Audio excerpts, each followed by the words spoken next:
નમસ્કાર મિત્રો, જય હિન્દ. લક્ષમ એકેડેમીના યુટ્યુબ પ્લેટફોર્મ પર આપ સૌનું હાર્દિક સ્વાગત છે. મિત્રો, આપ સૌ જાણો છો કે ગુજરાત સરકાર દ્વારા તાજેતરમાં જે દિવ્યાંગ ઉમેદવારો છે એના માટે ખાસ ભરતી ઝુંબેશની જાહેરાત કરવામાં આવી છે. ભરતીની પ્રક્રિયા ચાલુ કરવામાં આવી છે. તો જેના અંતર્ગત ગુજરાત પંચાયત સેવા પસંદગી મંડળ દ્વારા વિવિધ સંવર્ગની ભરતીની પ્રક્રિયા બહાર પાડવામાં આવેલી છે. ભરતીની જાહેરાત બહાર પાડવામાં આવેલી છે, જેના ફોર્મ આવતીકાલે 15 એપ્રિલ 2024 થી 15 મે સુધી ભરાવા જઈ રહ્યા છે. તો આજે આપણે જે અલગ અલગ સંવર્ગની જે ભરતી છે એમાંથી એક મુખ્ય સેવિકાની પોસ્ટ છે એના વિશે આપણે માહિતી મેળવીએ કે એની ડિટેલમાં શું શૈક્ષણિક લાયકાત છે, સિલેબસ કેટલો રહેશે, કોણ કોણ અરજી કરી શકશે. બરાબર, તો જોડાયેલા રહો લક્ષમ એકેડેમી સાથે. ચાલો જોઈએ.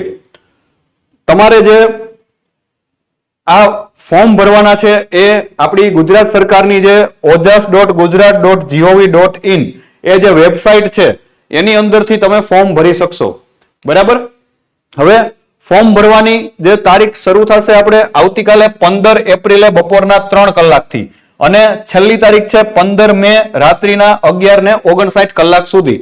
બરાબર, તો આપણે છેલ્લી તારીખ સુધી રાહ ન જોતા આની અંદર આપણે જે ફોર્મ ભરવાના શરૂ થાય 15 તારીખથી, એટલે વહેલામાં વહેલી તકે તમે ફોર્મ ભરી દેજો. બરાબર, પછી છેલ્લે જયારે સર્વરનો ને એવો ઇસ્યુ આવે તો ફોર્મ ભરી ના શકાય, તો વહેલા જ ફોર્મ ભરી દેવાના રહેશે.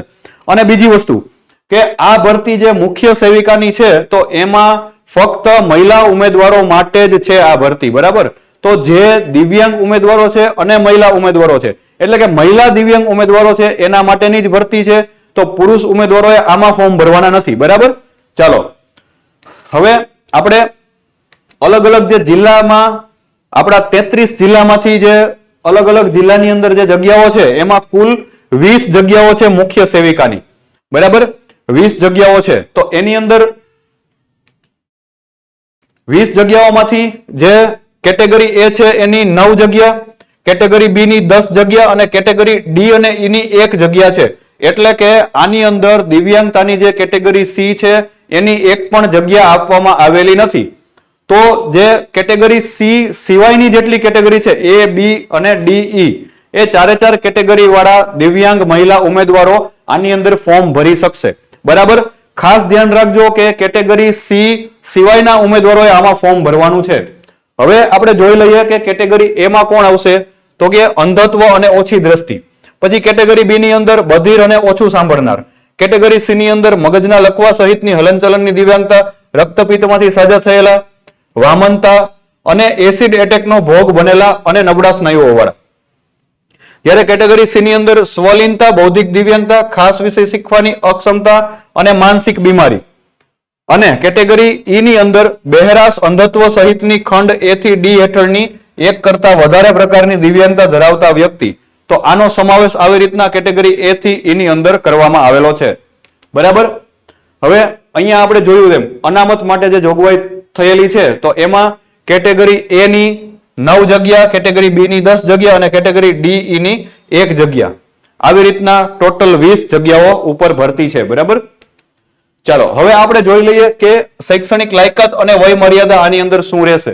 તો શૈક્ષણિક લાયકાતમાં તમારી પાસે સ્નાતકની પદવી હોવી જોઈએ, પણ સ્નાતક છે એ આમાં સ્પેશિયલાઇઝેશન છે, કોઈ પણ સ્નાતક નહીં ચાલે. બરાબર, master degree in home science or sociology. બરાબર, બેચલર્સ ડિગ્રી અથવા માસ્ટર્સ ડિગ્રી. તો હોમ સાયન્સમાં તમે સ્નાતક હોય અથવા અનુસ્નાતક હો. પછી સોશિયોલોજી એટલે કે સમાજશાસ્ત્ર. પછી ચાઇલ્ડ ડેવલપમેન્ટ ઓર ન્યુટ્રિશન ઓર સોશિયલ વર્ક. બરાબર, એટલે કે બાળ પોષણ, બાળ વિકાસ અને પોષણ અથવા તો સામાજિક વર્ક, BSW અને MSW. તો આટલું તમે માન્ય યુનિવર્સિટીમાંથી કરેલું હોય તો તમે ફોર્મ ભરી શકશો. એટલે એની ગ્રેજ્યુએટ આમાં નથી. બરાબર, એ ખાસ ધ્યાન રાખજો. પછી બેઝિક કોમ્પ્યુટરનું નોલેજ તમારે જોશે અને ગુજરાતી અથવા હિન્દી અથવા બંને, આ જે ભાષા છે ગુજરાતી, હિન્દી અથવા બંનેનું તમને ભાષાનું જ્ઞાન હોવું જોઈએ. અને આની અંદર વય મર્યાદા આપેલી છે 37 વર્ષની. બરાબર, 37 વર્ષની વય મર્યાદા છે. હવે વય મર્યાદાની અંદર આમાં છૂટછાટ કેટલી છે, તો કે સામાન્ય કેટેગરીના દિવ્યાંગતા ધરાવતા મહિલા ઉમેદવારોને 15 વર્ષ. બરાબર, અને અનામત કેટેગરીના મહિલા ઉમેદવારોને 20 વર્ષ. પરંતુ અહીંયા એક ખાસ વસ્તુ ધ્યાનમાં રાખવાની છે કે મહત્તમ વય મર્યાદા 45 થી વધવી ન જોઈએ. બરાબર? તો આની અંદર તમે જોશો કે દિવ્યાંગતા ધરાવતા જે ઉમેદવારો છે એને 15 અને 20 વર્ષની છૂટ મળે છે. તો 37 પ્લસ 15 અને 20 કરીએ તો એ વધી જાય 45 કરતા. એટલે કે તમને 45 વર્ષ સુધી તમે ફોર્મ ભરી શકશો. ટૂંકમાં કહીએ તો 45 વર્ષની જેની ઉંમર હશે 45 વર્ષ સુધી એ મહિલા ઉમેદવારો આની અંદર ફોર્મ ભરી શકશે. બરાબર? આ થઈ ગઈ વય મર્યાદાની વાત. હવે આપણે જોઈએ કોમ્પ્યુટરની જાણકારી. તો કોમ્પ્યુટરનું બેઝિક નોલેજ ધરાવતા હોવા જોઈએ. બરાબર? અથવા સરકાર માન્ય યુનિવર્સિટી અથવા સંસ્થામાંથી કોમ્પ્યુટરનો કોઈ પણ ડિપ્લોમા, ડિગ્રી કે સર્ટિફિકેટ કોર્સ કરેલો હોવો જોઈએ. અથવા ડિગ્રી કે ડિપ્લોમા અભ્યાસક્રમમાં તમારે એક વિષય તરીકે કોમ્પ્યુટર આવતું હોવું જોઈએ. અથવા તમારે ધોરણ 10 કે ધોરણ 12, બરાબર? ધોરણ 10 અથવા ધોરણ 12 ની અંદર જો કોમ્પ્યુટરનો વિષય હશે તો પણ ચાલશે. બરાબર? તો આ થઈ ગઈ કોમ્પ્યુટરની જાણકારી. હવે પગાર ધોરણ. તો આની અંદર પણ પગાર ધોરણ 40,800 પ્રતિ માસ 5 વર્ષ સુધી ફિક્સ પગાર છે. ત્યારબાદ જે ગ્રેડ પે છે એ ગ્રેડ પે મુજબ તમને આની અંદર પગાર મળશે. બરાબર? પેલા 5 વર્ષ સુધી 40,800 ફિક્સ છે. હવે અરજી છે, તમારે અરજી કઈ રીતના કરવાની? તો ઓજસ વેબસાઇટ ઉપરથી તમે અરજી કરવાની રહેશે. બરાબર? અને તમારે દિવ્યાંગ ઉમેદવારો છે એટલે પરીક્ષાની ફી ભરવાની રહેશે નહીં. ચાલો, હવે આનો જે આપણે સિલેબસ છે એ સિલેબસમાં કુલ 150 પ્રશ્નો MCQ મલ્ટિપલ ચોઇસ ક્વેશ્ચનના 150 પ્રશ્ન અને એના માટેની 90 મિનિટ રહેશે. હવે 150 પ્રશ્નમાં જનરલ અવેરનેસ અને જનરલ નોલેજના 35 પ્રશ્નો છે. બરાબર? જનરલ અવેરનેસ અને જનરલ નોલેજના 35 પ્રશ્નો છે.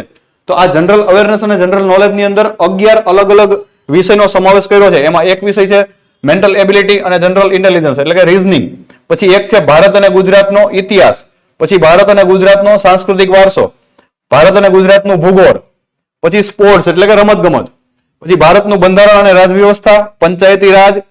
પછી ગુજરાત સરકાર અને કેન્દ્ર સરકારની જે કલ્યાણકારી યોજનાઓ છે ચાલતી હોય છે એ યોજના, અને ભારતનું અર્થતંત્ર અને આયોજન.